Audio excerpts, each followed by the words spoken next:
Wow. These are the famous griot tacos we were just talking about. And then the plantain nachos. Oh my And the plantain nachos is, again, we don't eat nachos in Haiti, right? At least I've never had Haitian nachos in my life. Okay. And this is the only way that I thought that it would be cool for an American to want to eat plantains.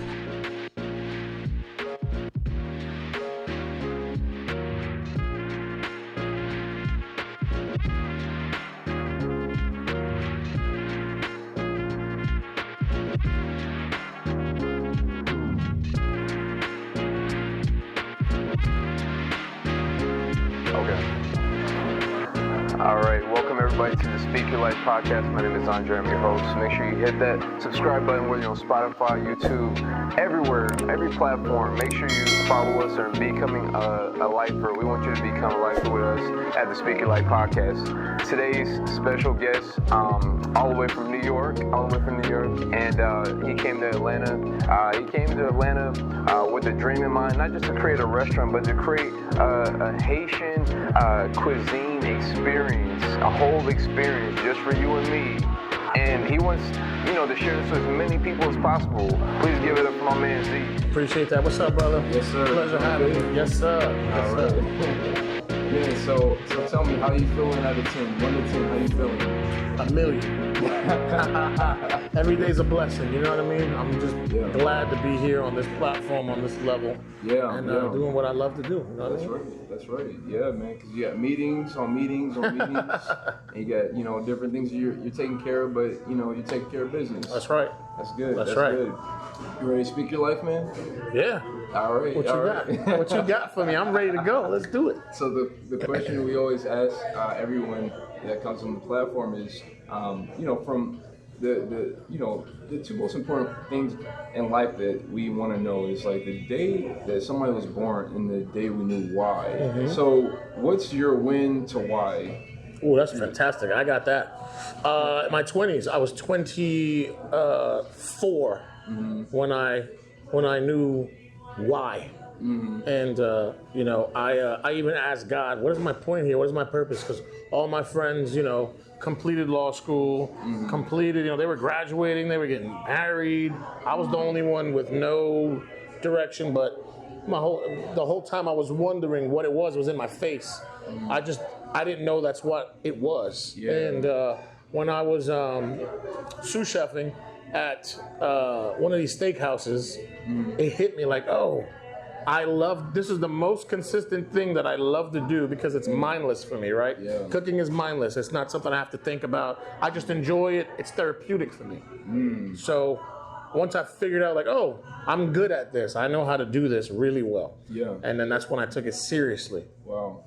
But before that, I was trying to be a rapper, and I was putting more energy into being a rapper. Does that make sense? Yeah. This is like more physical, but less energy because I enjoy it. So it's not hard. Yeah. I want to be a rapper. I'm knocking. I'm just. It's a. You know what I mean? The lyrics, and the beats. Which I enjoy, which also was easy for me too. But there's more energy that was going into it and I wasn't receiving that back. This was always there, and it was mindless, and that's when I figured out, wow. Your passion and your love is a mindless thing because it's something that's in you. Yeah. Wow. So your era was like, growing up in like what, 90s or something? 90s. I grew up in the 90s.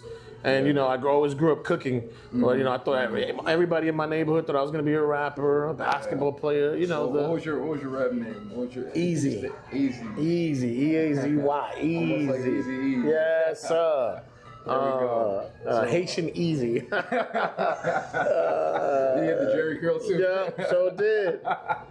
With the Haitian part. You know what I mean? That's funny. Yeah. That's funny, but that's what's up, man. So do you feel like were there some things that you learned, like going through that experience that helped you through your journey, in the food industry and things like that?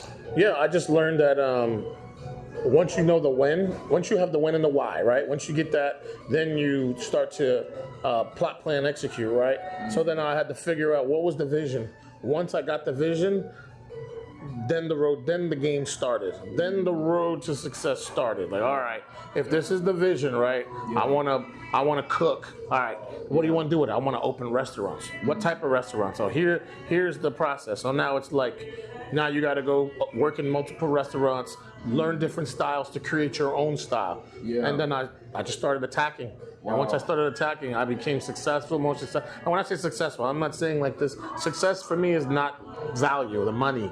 Yeah. It's more of knowledge. Okay. I became more successful in knowledge. I was more knowledgeable in how to run a business, how to start it, what to buy, where to go, what the needs are, and these are the key essentials that you need to make the vision true. So I could want to build houses, but if I don't know how to price point and where to start and how to finish and how to pull back and when to put my ego aside and put this forward, you're gonna fail regardless. I don't care how good you are at cooking or making or doing whatever, you've got to know those numbers. And that for me was the biggest takeaway from the process, the grind. You know what I mean? Yeah. Being taken advantage of, essentially, because I made all these other corporations multi-millionaires, and I was still making I was a thousandaire, but okay, but I was gaining millions and millions of dollars of knowledge. Millions and millions of dollars worth of gain. That's what right. it was. That's right. what it was.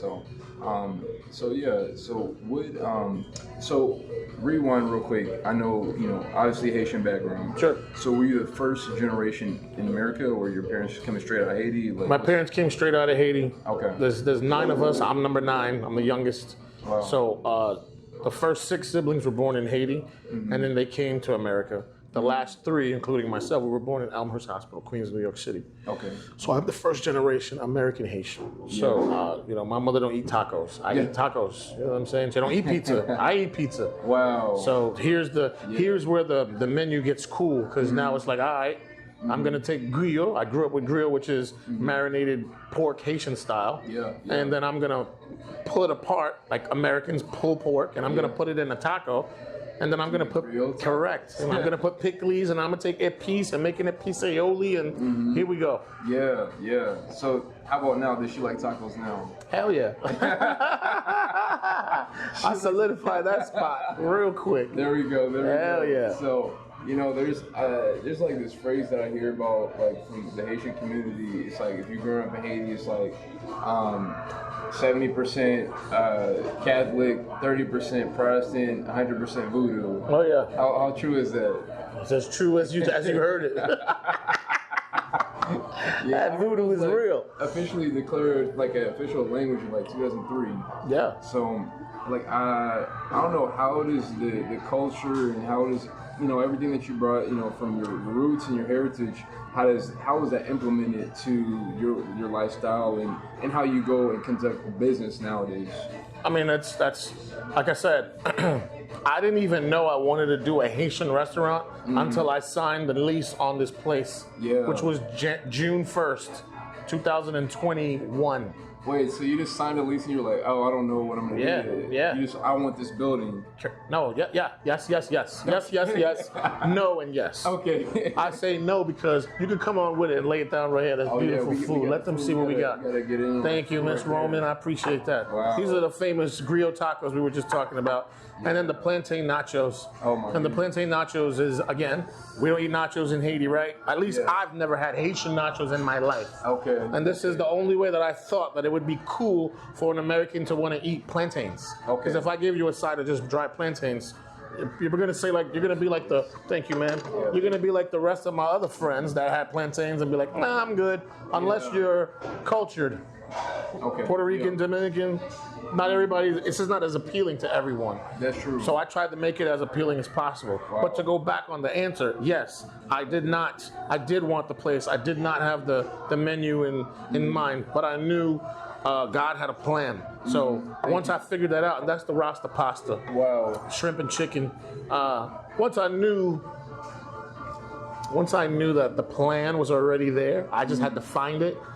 Once I found it remember I talked about the win? Yeah. That was when I found out the plan. Okay. So once I found out the plan, I had to trust the vision. Yeah. So follow this plan. So it's like saying you found this map, and you got to get here. And when you get here, it starts.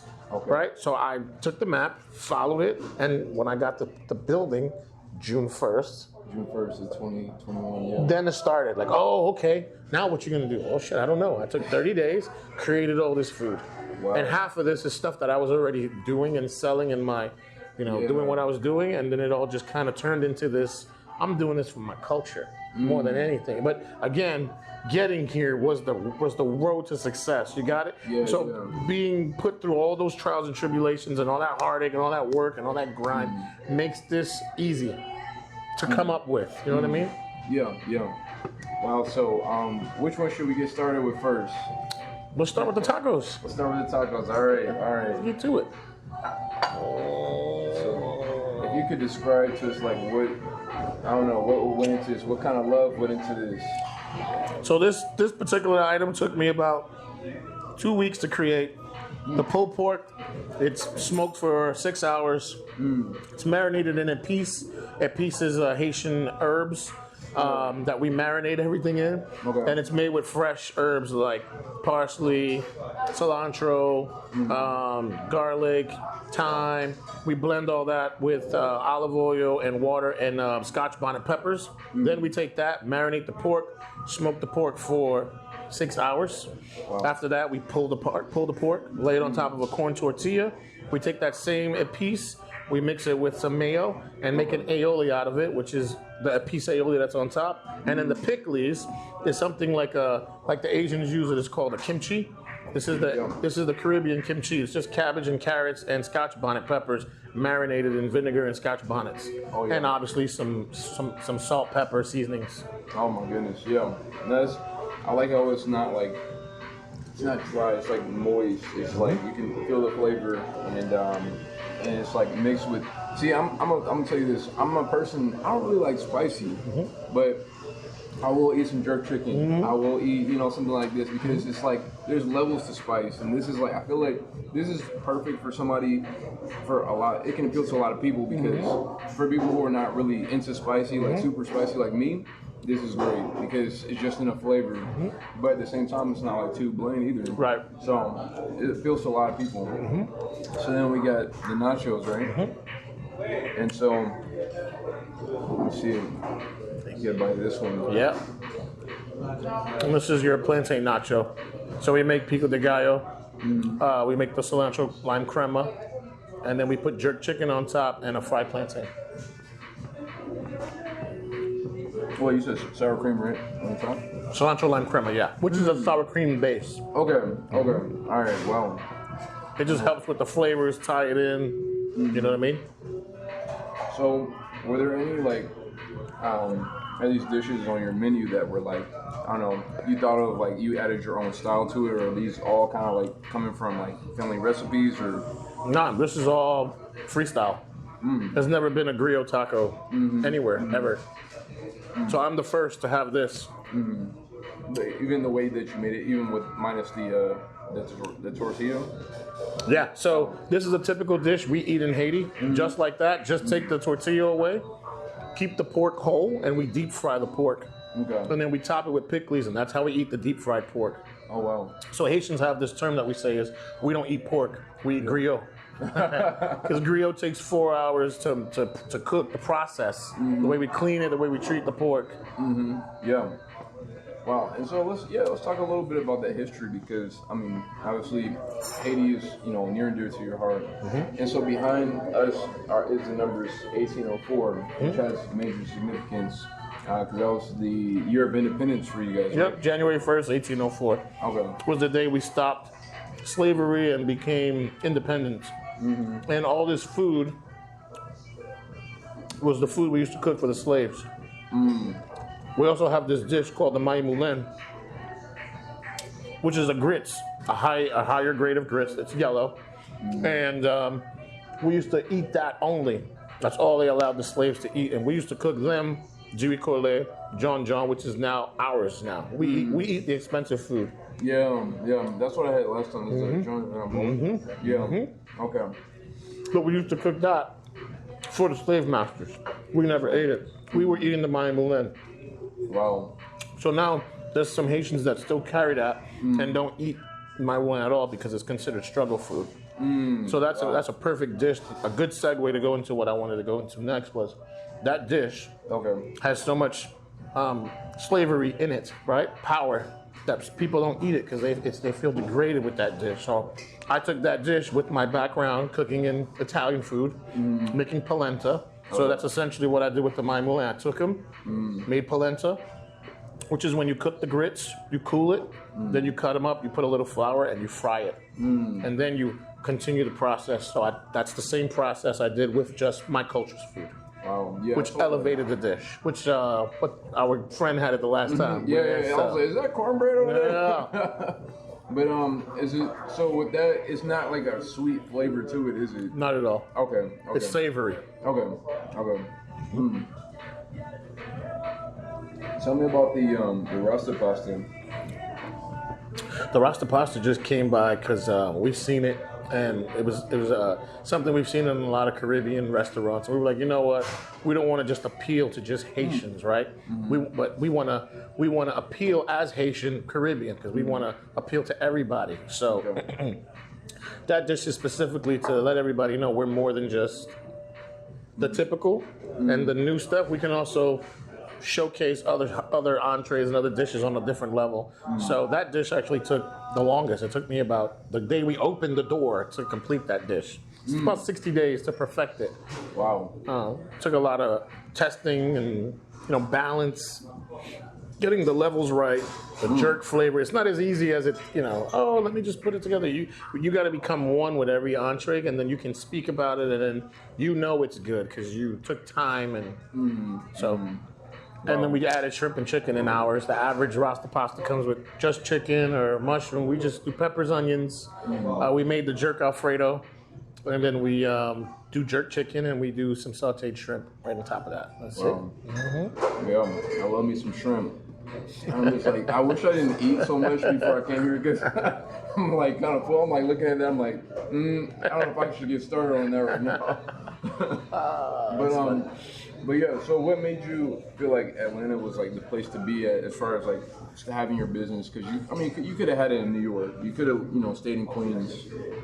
Like I said, I am just riding the course. This was God's plan the whole time. So I didn't think of this till I even moved here. I moved here when I was 21, and when I said the win was when in my 20s, when I was like 24, 25. That's when the win hit, and he did the rest. All I did was go the route that was given to me. You know what I mean? So not that I couldn't do it in New York. I don't think it would have been as easy. Gotcha. And New York's not essentially for us, right? Yeah. Atlanta's for us, which is what led me here, right? And I came here off of my mother being ill and 9/11, and it moved half of my family here. My sister was in the building. She came home like 4 days later. So all of that brought us here, and I stayed away. I was like, I'm not moving to Atlanta. That ain't for me. Yeah. That happened. So 18, 19, 20, 21, 4 years later, I'm like, all right, let me come down. My mom's getting sick. Let me come. And this was not in my vision. Okay. This just, like I said, it happened. So that's when you got to trust in the vision and believe in God. And if you don't, and I know I'm preaching this like this, but this is a fact. Like I am a testimony of what happened. Yeah, that's awesome. And so many people are because they didn't think they would be at the place they would be at. Correct. Because I don't know if you listen to Earn Your Leisure.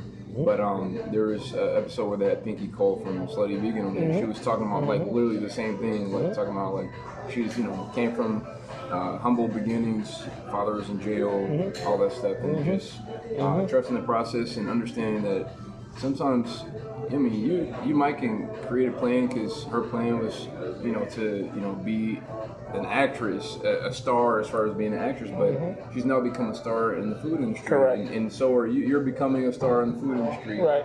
As well. And so, do you see yourself having like franchises or anything like that? Absolutely.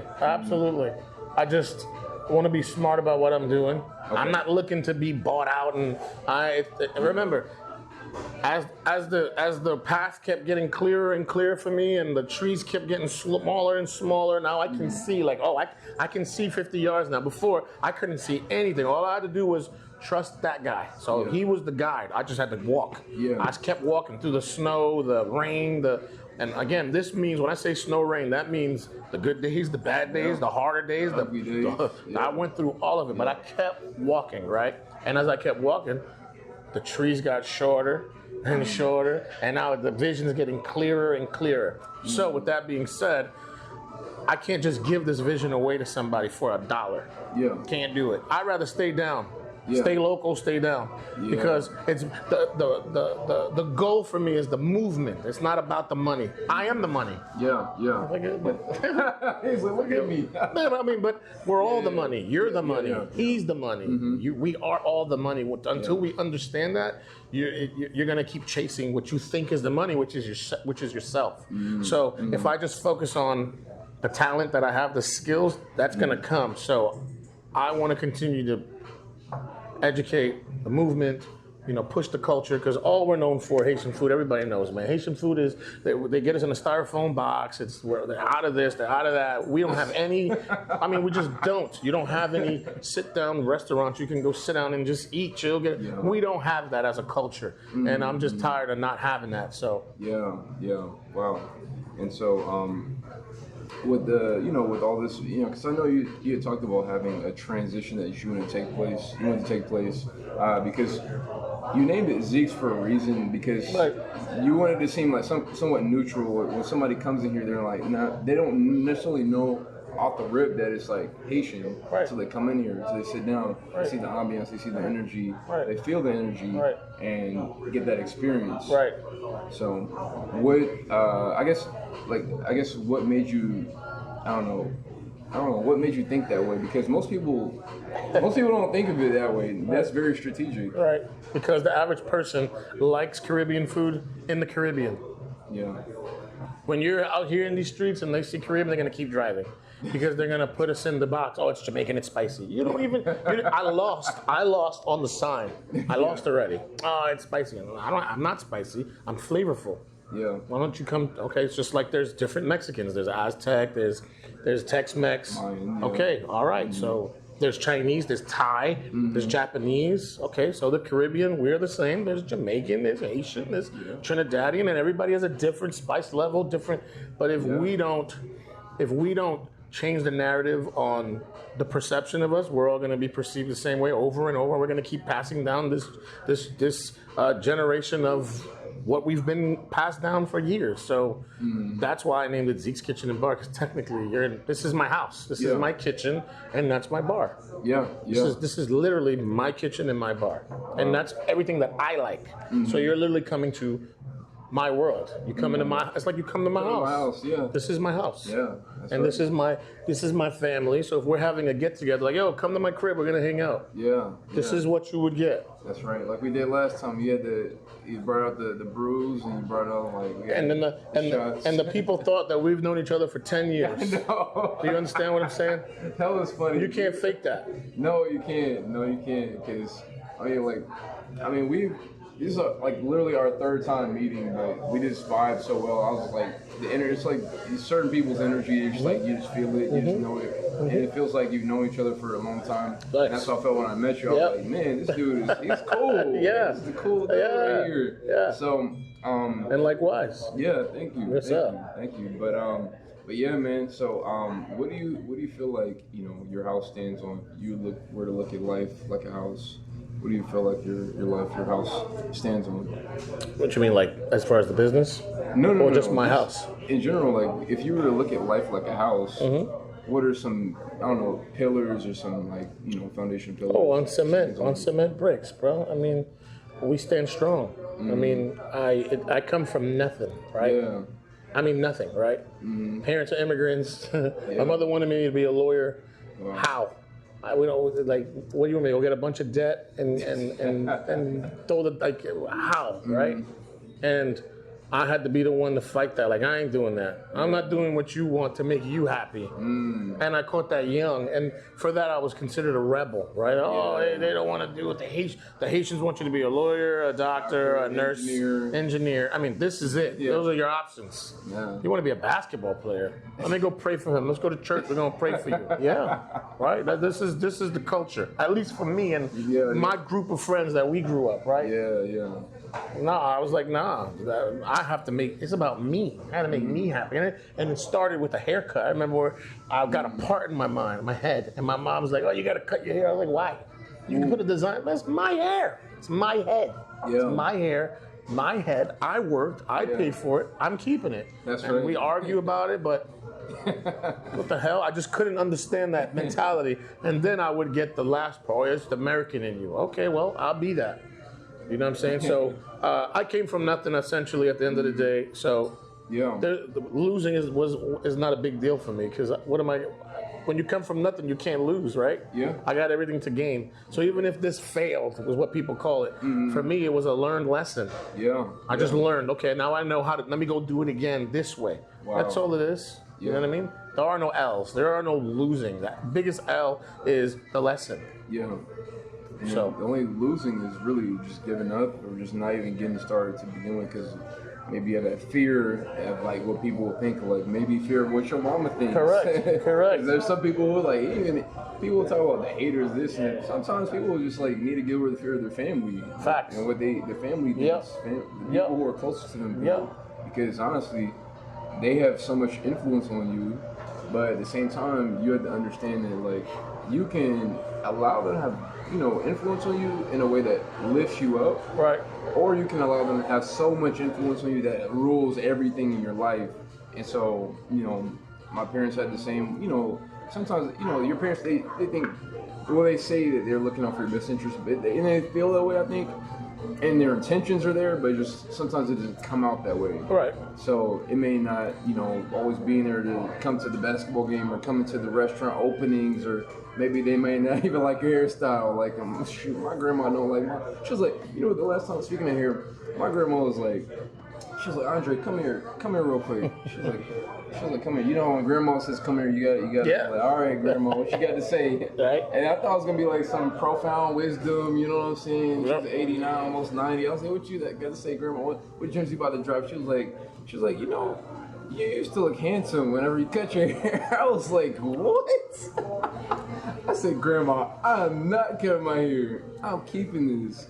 I said, maybe you're the lady that doesn't love it, but so many ladies do love it. And I even forget that I love it too. So Bingo. That's what it matters. Bingo. At the end of the day, whether it be your hairstyle, whether it be the way you live your life, your lifestyle, whether it be your business, as long as you like it, as long as you love it, that's what really matters. Because, if you became that lawyer, I know lawyers and doctors that are doing it, especially my immigrant friends, like they're doing it because, their parents said so. And I wouldn't even say made them, because like when you become an adult, they can't make you do anything. Right. But mentally, they got that power, that control over you. Yeah. That made you the fear. Yeah. Like, I don't want to let them down. What about you? You don't want to let you down. You want to live with yourself at the end of the day. So, man. So, as we wrap things up, I was going to ask you, question of the day. And it's like a random question that we have. And if you, let's just say, for all the things and all the cuisine experiences you had from your time growing up in New York, what do you feel like is the number one staple for you, just like from nostalgia purposes? Like, what do you feel like is the number one thing food-wise? Italian cuisine. Mm-hmm. Yeah. Oh yeah, I feel like that's maybe one thing we do have in common too. Italian. In addition to everything else. Yeah. Wow. What specifically, like what Italian dish? You mean what is the best, or? Yeah, like what do you feel like is it Lasagna. Yeah. Okay. Lasagna, because people don't understand lasagna. What if they don't understand? Lasagna is not made with meat at all. It's only made with cheese. Really? Oh wow. And the whole point of lasagna is about the layers, and it's about what's in between the layers, how much time it took you to create each layer. So your gravy, like Italians like to call it, or your sauce, how long did it take you to cook that marinara? Where did you get your tomatoes from? Did you make your tomatoes from scratch? Is the basil fresh? Like, people don't understand. They think it's ragu, ground beef, layer cheese, and you're out. No.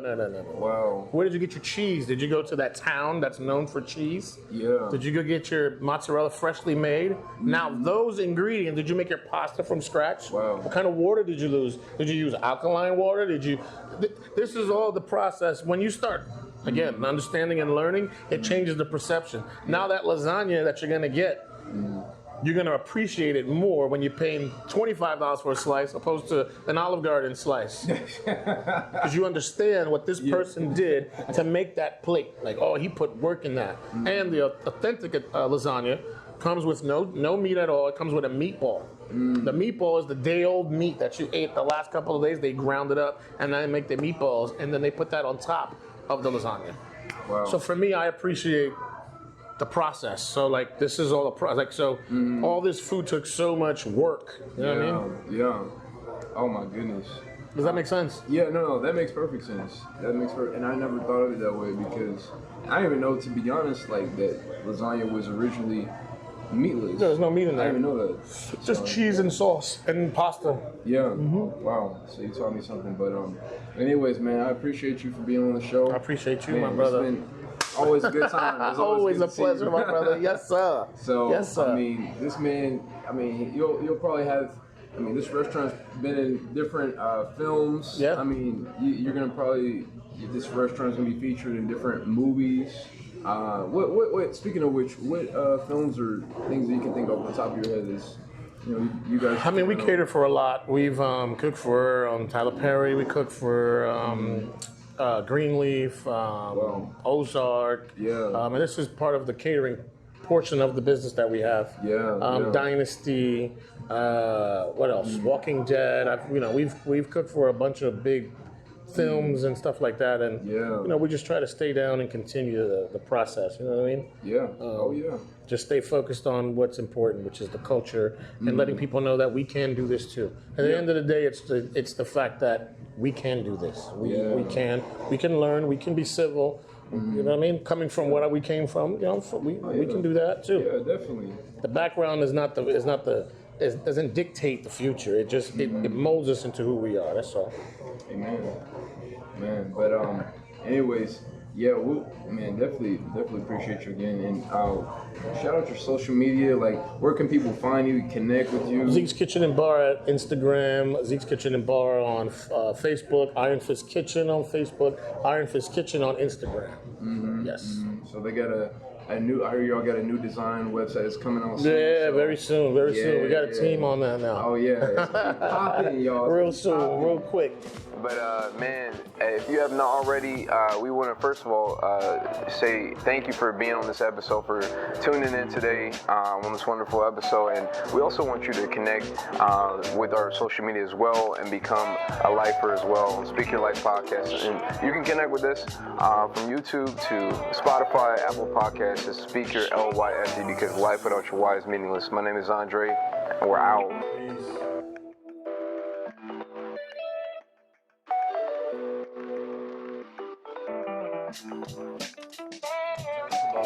How long you been a chef and stuff like that? I've been a chef since I guess I graduated from chef school it was more in 2000. I started in 99. Yeah. 2000. And I've been a chef mostly in the hotels since then. Marriott, Carlton. Yeah. Wow, that's awesome. So how'd you get connected with Zeke? Oh man, it's a funny story. I moved to Georgia, I say May of 2020. So, I moved to Georgia, this pandemic, I was in the house and I'm like, look, I need a haircut. Yeah. So I said, let me Google black barber. Yeah, okay. So I Googled black barber, I saw him, I went to the spot, I got a cut, he's just sitting in the chair talking. New York is Yeah, New York is he's like, oh, I'm a chef. He's like, oh, my boy's a chef. Are you looking for a job? I was like, yeah, it's kind of tough to get a job right now. Yeah. So next thing you know, he calls me, Zeke calls me, and next thing you know, I'm on the movie sets with him working. Wow. And it's like, and it grew from there. Yeah. Now we here. So. Wow, that's what's up. So what's your favorite thing to cook? Or do you have like a top 2, top 3? I don't have a particular dish, but I do have styles of cooking. Like I like the grill, saute. Okay. Or maybe, do you find, like, maybe not favorite, but like, what do you find yourself cooking most often, like most frequently? I can play around with Asian food a lot. Asian food? Okay. Yeah, like Japanese, Chinese, Mostly Thai. yeah, Korean, Japanese. Korean, okay. Like Korean barbecue or? No, okay. He said no, not yet. So. I mean, I like to do the kimchi's, you know, fried rices. And Okay. That's what's up. But hey man, appreciate it. Good to meet you though. Yes sir. Behind the scenes is the crew. Hey, shout your name out. I'm Kevin. Nice to meet y'all. Oh, come on.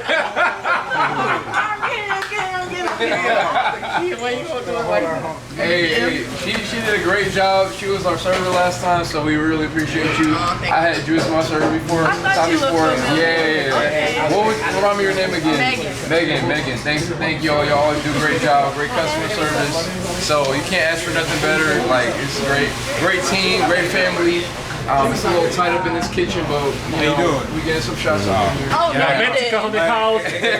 Excuse the cut. We gotta look very professional here. Yeah. Oh, please. This is a great establishment. We gotta make sure we uphold the Zeke brand. You know, it's a family-owned business. That's right. You know, we look good. You know, these are chef coats. You gotta earn these. All right.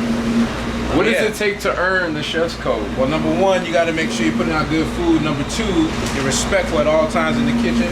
Number three, you got to make sure that we're getting 5-star reviews. 5-star reviews. Yeah. My man. See, Kevin right here. Yeah. At Home Alone. Remember that. Kevin like Home Alone, all right?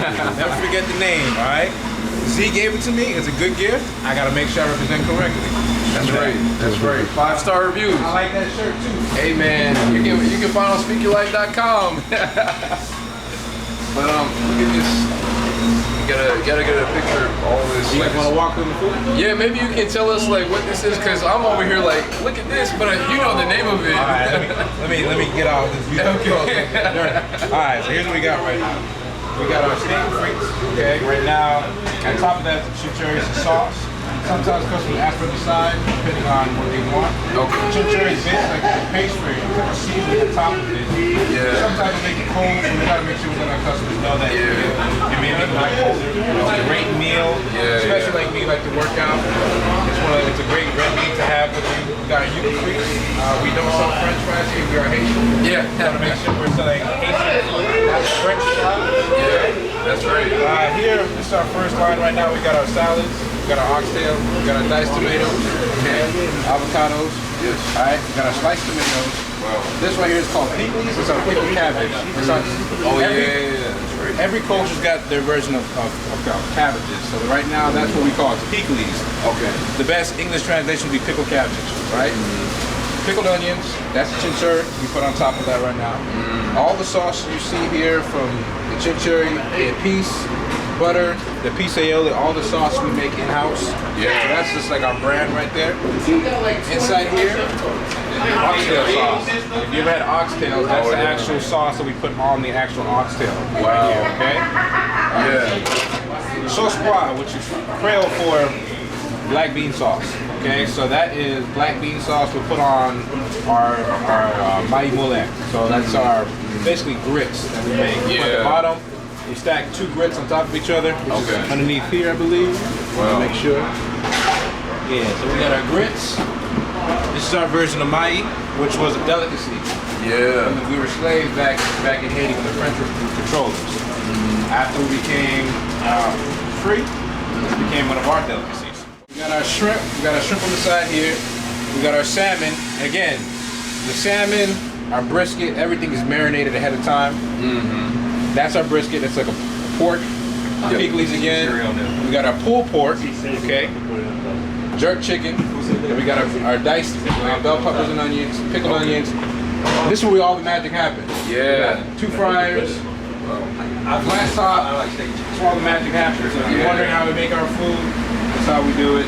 Yeah, man. Pretty much every day we got a deep clean in here. So Wow. that's the magic. Definitely.